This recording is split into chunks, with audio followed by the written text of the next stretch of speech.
Committee چلماپور کی طرف سے ہم میلاد کی محفل میں آنے والوں کا استقبال اور خیر مقدم کرتے ہیں۔ نوجوان کمیٹی چلماپور کی طرف سے ہم جلوس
کرے لاکھ کوشش یہ سارا زمانہ، کرے لاکھ کوشش یہ سارا زمانہ، نہ چھوڑیں گے میلاد سرور بنانا، نہ چھوڑیں گے میلاد سرور بنانا۔ ہر قسم کس سنیوں نے کہا میرے مصطفیٰ گئے، میرے مصطفیٰ گئے جدھر دے۔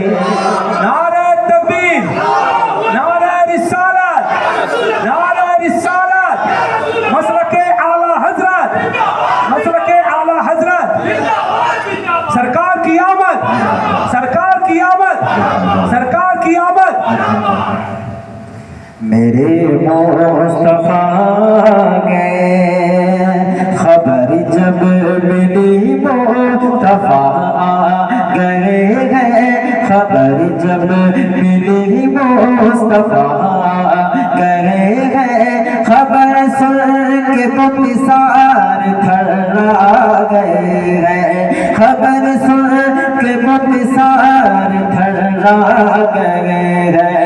مچل کر یہ کعبہ بھی کرنے لگا میرے مصطفیٰ گئے، میرے مصطفیٰ گئے۔ حلیمہ بتاؤ نہ کیا ماجرا ہے، تیرے گھر میں کیوں نور پھیلا ہوا ہے، تیرے گھر میں کیوں نور پھیلا ہوا ہے۔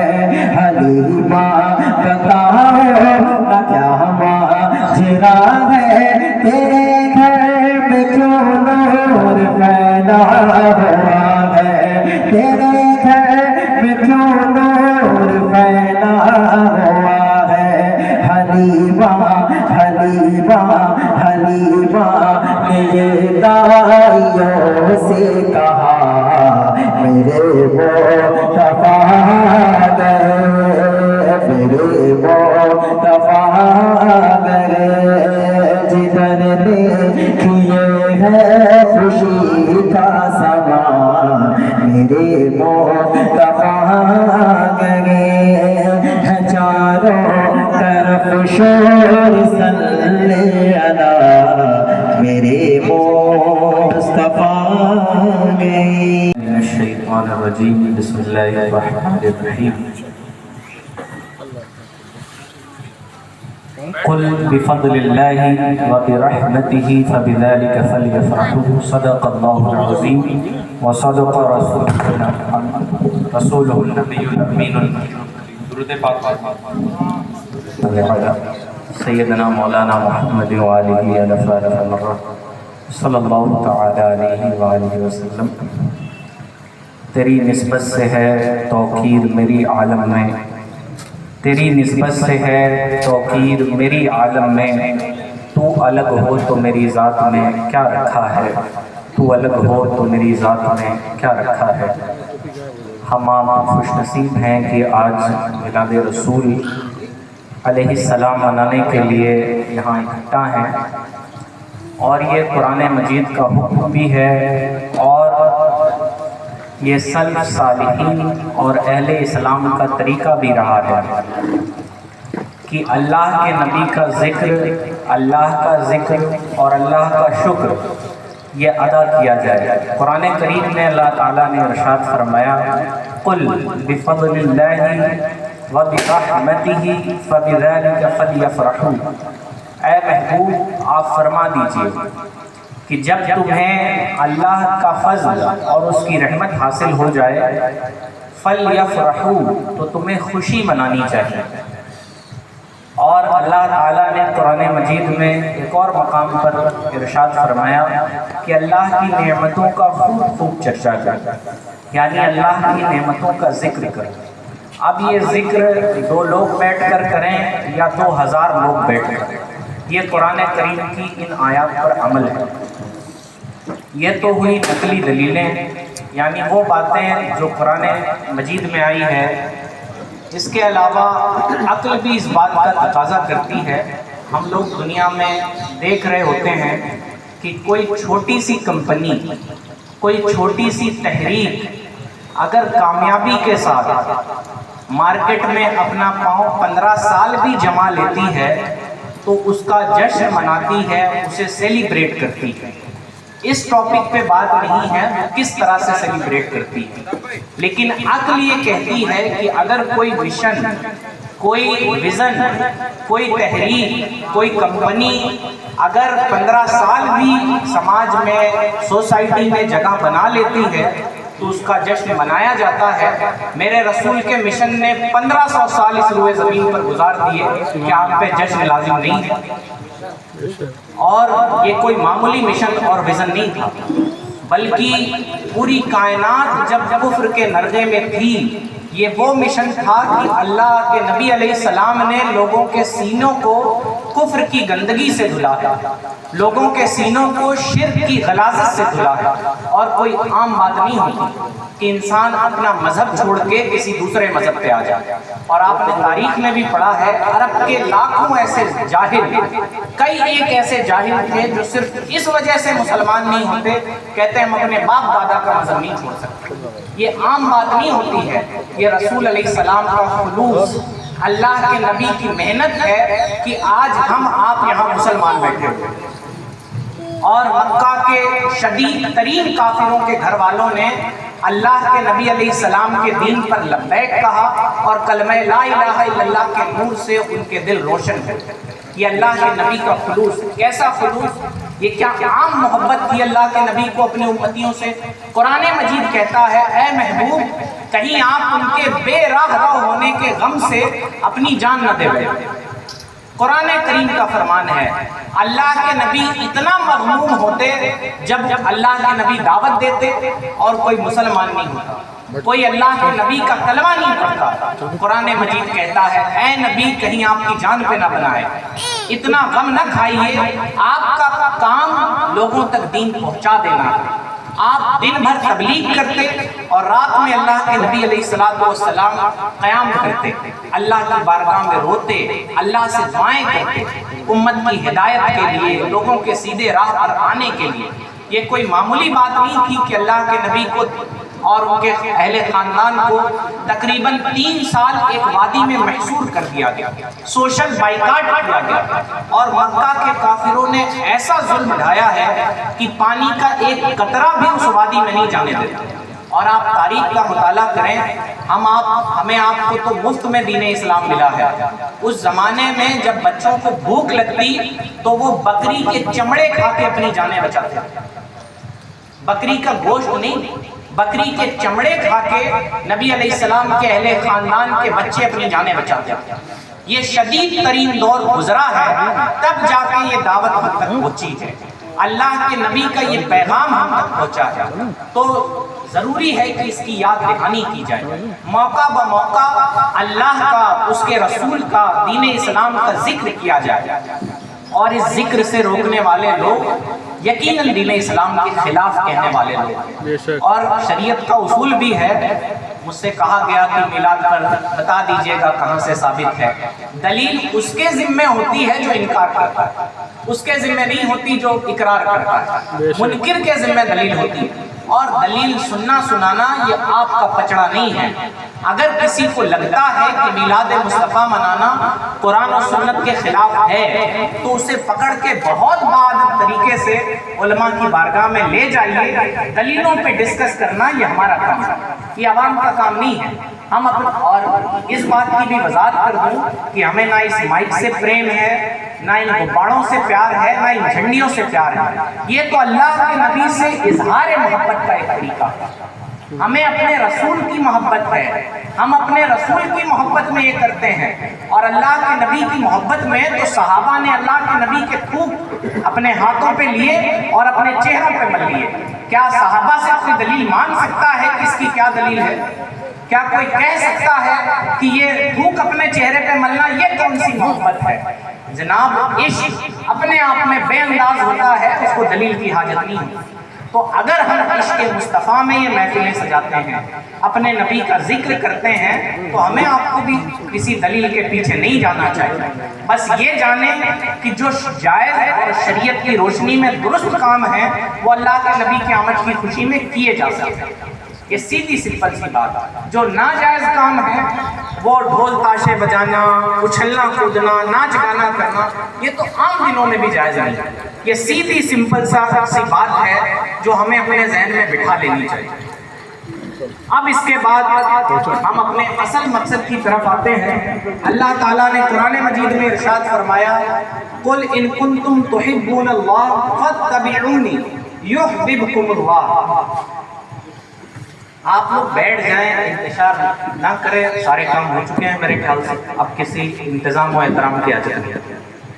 تو اللہ تعالیٰ نے قرآن مجید میں ارشاد فرمایا، قُلْ إِن كُنتُمْ تُحِبُّونَ اللَّهَ، اے محبوب آپ فرما دیجئے اگر تم اللہ سے محبت کا دم بھرتے ہو، فَاتَّبِعُونِي يُحْبِبْكُمُ اللَّهُ، تو تم مجھ سے محبت کرو، تم میری اتباع کرو، اللہ تمہیں اپنا محبوب بنا دے گا۔ یعنی قرآن مجید نے یہ قانون ہمیں دیا ہے کہ اگر ہم اللہ سے محبت کا دعویٰ کرتے ہیں تو ہمیں اللہ کے نبی کی اتباع کرنی ہو، اللہ کے نبی کی پیروی کرنی ہو۔ اس آیت کا پس منظر بھی سمجھ لیں۔ مکہ کے یا عرب کے جو یہودی تھے، جو اسلام کی دشمنی میں بڑی طاقتوں میں گنے جاتے ہیں، اور اس زمانے میں بھی وہ اسلام دشمنی میں پیش جیت کے وہ کہتے تھے کہ ہمیں کسی نئے نبی کا کلمہ پڑھنے کی کیا حاجت ہے، ہم تو پہلے سے اللہ سے محبت کرتے ہیں، ہم تو پہلے سے اپنے نبی کی پیروی کرتے ہیں، ہمیں کسی نئے نبی کا کلمہ پڑھنے کی حاجت نہیں ہے، کسی نئے نبی کے نقش قدم پہ چلنے کی حاجت نہیں ہے، ہمیں یہ حاجت نہیں ہے کہ ہم پیغمبر اسلام صلی اللہ علیہ وسلم کے طریقہ کار کو اپنائیں۔ تو اللہ نے فرمایا، قُلْ إِن كُنتُمْ تُحِبُّونَ اللَّهَ، اے محبوب آپ فرما دیجئے۔ قرآن مجید نے اس زمانے سے لے کر اخیر زمانے تک کے لیے اعلان کر دیا کہ اگر کسی کو اللہ کے محبت کا دعویٰ ہے تو اسے اللہ کے نبی کی اتباع کرنی ہے۔ یہیں سے معلوم چلتا ہے کہ دنیا آخرت کی بھلائیاں ہیں، جسے سنسکرت میں موچ کہا جاتا ہے۔ بہت ساری باتیں دوسرے مذاہب میں کہی گئی ہیں، اگر کوئی لاکھ اچھائیاں بھی اپنا لے، کوئی لاکھ چیریٹی کے کام بھی کر لے، اگر رسول اللہ کے طریقے سے ہٹا ہوا ہے تو وہ مالک اور خالق سے نہیں مل سکتا۔ اور اللہ نے آگے ارشاد فرمایا کہ اگر تم اللہ کے نبی کی اتباع کرو گے، پیروی کرو گے، تو اللہ تمہارے گناہ معاف فرما دے گا۔ اسی آیت میں یہود کتنے بڑے گناہ گار، یہودی کتنے بڑے اللہ کے دشمن، اللہ کے رسول کے دشمن، لیکن فرمایا اگر تم میرے نبی کی اتباع کرو گے تو تمہارے وہ گناہ بھی مٹا دیے جائیں گے۔ ہمارے آپ کے گناہ کیا ہیں؟ اگر کوئی اللہ کے نبی کے راستے پر چلے تو اللہ قرآن مجید میں فرماتا ہے وہ یہودی بھی ہو اور توبہ کر کے اللہ کے نبی کے راستے پہ آ جائے تو اللہ اس کے گناہ معاف فرما دیتا ہے۔ فَاتَّبِعُونِ يُحْبِبْكُمُ اللَّهُ، تو اگر تم کو یہ دعویٰ ہے کہ تم اللہ کو ماننے والے ہو، اللہ کا کلمہ پڑھنے والے ہو، مسلمان ہو، تو تمہیں اللہ کی اتباع کرنی ہو۔ باقی کوئی کتنے بھی چلے کھینچ لے، کوئی کتنے بھی روزے رکھ لے، نماز پڑھ لے، اللہ کے نبی کی محبت نہیں ہے تو اللہ کبھی ان کو اپنا محبوب نہیں بنا۔ یہ سیدھا سمپل سا فارمولا قرآن مجید نے ہمیں بتایا ہے، اور یہ آیت اس زمانے کے یہودیوں نے جب اعتراض کیا تھا تب اتری تھی، اور قیامت تک جو اللہ تک رسائی حاصل کرنا چاہتا ہے، جو اللہ کا قرب چاہتا ہے، جو یہ چاہتا ہے کہ میں اللہ کی بارگاہ میں مقبول ہو جاؤں، قرآن مجید کا بتایا ہوا سیدھا سمپل فارمولا ہے فَاتَّبِعُونِی۔ قرآن مجید نے ایک کلمے کے اندر سارا راستہ کھول کے رکھ دیا ہے کہ اگر تمہیں اللہ کی محبت ہے، تمہیں اللہ کا مقبول بندہ بننا ہے، تو تمہیں اللہ کے نبی کی اتباع کرنی ہے۔ سیدھی سمپل سی بات۔ اور یاد رکھیں، اگر ہمارے اندر یہ طلب نہیں ہے، اگر ہم اللہ کے محبوب نہیں بننا چاہتے، اگر ہم اللہ کا قرب حاصل نہیں کرنا چاہتے، تو ہم انسان بھی کہلانے کے لائق نہیں۔ اللہ نے انسانوں کو پیدا ہی اس لیے کیا ہے کہ وہ اللہ کے نبی کے راستے پر چل کے اللہ کا قرب حاصل کرے، اللہ کے نبی کی سنتوں پہ عمل کر کے اللہ کا قرب حاصل کریں۔ اسی لیے اللہ تعالیٰ نے انسانوں کو پیدا کیا ہے۔ وَمَا خَلَقْتُ الْجِنَّ وَالْإِنسَ إِلَّا لِيَعْبُدُونِ۔ اللہ فرماتا ہے ہم نے انسانوں کو اور جناتوں کو اپنی عبادت کے لیے پیدا کیا، اور مفسرین نے اس کی تفسیر بیان کی۔ کوئی یہ نہ سمجھے کہ ہم زیادہ سجدہ گھس لیا ہے تو ہم اللہ کے محبوب ہو جائیں گے، ایسا کچھ نہیں ہوتا۔ فرمایا گیا، مفسرین نے اس آیت کی تفسیر میں فرمایا ہے کہ اللہ نے کیسی عبادت کے لیے پیدا کیا ہے، وہ عبادت جو اللہ کی معرفت کے ساتھ کی جائے، اور معرفت الہی اللہ کے نبی کی محبت کے بغیر نہیں ہے۔ ورنہ اللہ نے کچھ فرشتوں کو پیدا کیا، کچھ فرشتے قیام میں ہیں، یعنی جیسے ہم نماز میں کھڑے ہوتے ہیں اس حالت میں، کچھ فرشتے رکوع میں ہیں، کچھ فرشتے سجدے میں ہیں، کچھ فرشتے قعدہ میں ہیں، یعنی اور یہ فرشتے نہ بھی ہوتے تو اللہ کسی کی عبادت کا محتاج نہیں ہے۔ تو اللہ نے انسانوں کو اس لیے پیدا کیا کہ انسان کا سینہ محبت رسول سے لبریز ہو جائے۔ اللہ کا قرب تب ملے گا جب آپ اللہ کے نبی کی محبت کے ساتھ نماز پڑھیں گے۔ وہ کسی شاعر نے کہا ہے، میرے زندگی کا مقصد تیرے دین کی سرفرازی، میں اسی لیے مسلمان، میں اسی لیے نمازی۔ یعنی اے اللہ کے نبی، میں مسلمان اس لیے ہوں کہ آپ نے فرمایا ہے اللہ ایک ہے، ورنہ کوئی دنیا میں بتا دے کس نے اللہ کو دیکھا؟ اللہ کے نبی نے کہہ دیا، ہم نے مان لیا کہ اللہ ایک ہے۔ تو محبت رسول کے راستے سے ہو کر جب ہم اللہ کی بارگاہ تک پہنچتے ہیں، تب ہم اللہ کی بارگاہ کے مقبول بندے بنتے ہیں، تب اللہ تعالیٰ ہمیں اپنا محبوب بناتا ہے، اپنا قرب ہمیں عطا فرماتا ہے۔ تو اپنے ذہنوں سے یہ بات نکال دینی چاہیے کہ کوئی اللہ کے نبی کی محبت کے بغیر وہ لاکھ داڑھی والا ہو، لاکھ ٹوپیاں اس کی اونچی ہو، لاکھ جبے کبے اس کے جسم پر ہوں، اگر اللہ کے نبی کی محبت نہیں ہے تو یقین جانے وہ اللہ کی بارگاہ کا محبوب اور مقبول نہیں بن سکتا۔ تو یہ تمہیدی باتیں تھیں کہ اللہ تعالیٰ کا محبوب بننے کے لیے، اللہ تعالیٰ کا قرب حاصل کرنے کے لیے ہمیں اللہ کے نبی کی محبت اپنے سینے میں جگانی ہوگی، ہمیں اللہ کے نبی کی محبت اپنے بچوں کے سینے میں جاگزی کرنی ہوگی، ہمیں اللہ کے نبی کا پیار، اللہ کے نبی پر درود پڑھنے کا جذبہ خود کے اندر پیدا کرنا ہوگا اور اپنے ماننے والوں میں پیدا کرنا ہوگا، تب کہیں جا کر ہم اپنے زندگی کے مقصد میں کامیاب ہوں گے۔ وہ اقبال نے کہا ہے کہ یہ شہادت گہے الفت میں قدم رکھنا ہے، لوگ آسان سمجھتے ہیں مسلمان ہونا، یعنی اتنا آسان نہیں ہے کہ آپ نے لباس مسلمانوں والا پہن لیا تو آپ مسلمان ہو جائیں گے، آپ نے چند نمازیں پڑھ لی تو آپ مسلمان۔ محمد نبینا محمد نبینا محمد نبینا محمد نبینا محمد نبینا محمد نبینا محمد نبینا حبیبنا طبیبنا غیاثنا مغیثنا رحیمنا کریمنا عیاننا معیننا حبیب